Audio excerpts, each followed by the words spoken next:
एगो पति अपना पत्नी से कहतारी कि भोला बाबा धाम और माता पार्वती के आंचल में सब दुख दूर हो जाला, चलो दर्शन करे, तोहार सुना गोद हरा भरा हो जाई।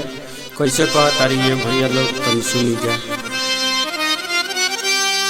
मैया के आंचल में केहू न बाचल, बाबा दुआरी जे झूम झूम नाचल, भूख सोमारी मन खुश होई जाई, करन सेवकाई गोद भर जाई, करन सेवकाई गोद भर जाई, करन सेवकाई गोद भर जाई, करन सेवकाई। मैया के आंचल में केहू न बाचल, बाबा दुआरी जे झूम झूम नाचल, भूख सोमारी मन खुश होई जाई, करन सेवकाई गोद भर जाई, करन सेवकाई गोद भर जाई, करन सेवकाई।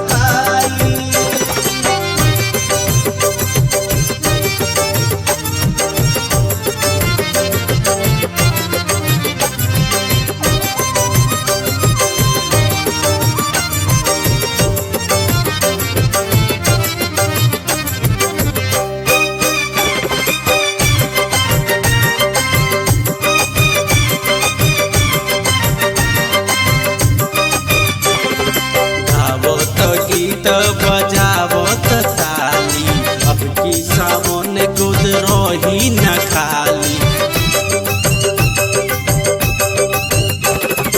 गावत गीत बजावत ताली, अब की सावन गोद रही न खाली।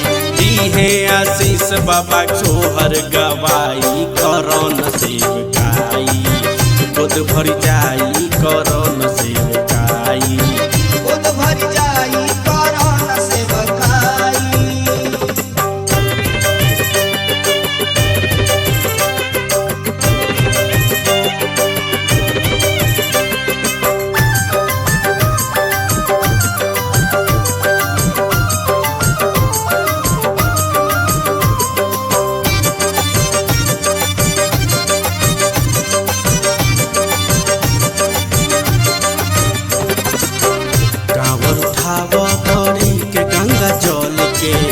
कल दर्शन गोरी पैदल चल के,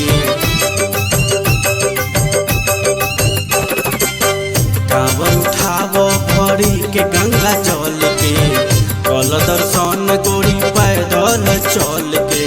भक्ति में शक्ति बा पावना पिराई, करन सेवकाई गोद भर जाई, करन सेवकाई गोद भर जाई, करन सेवकाई।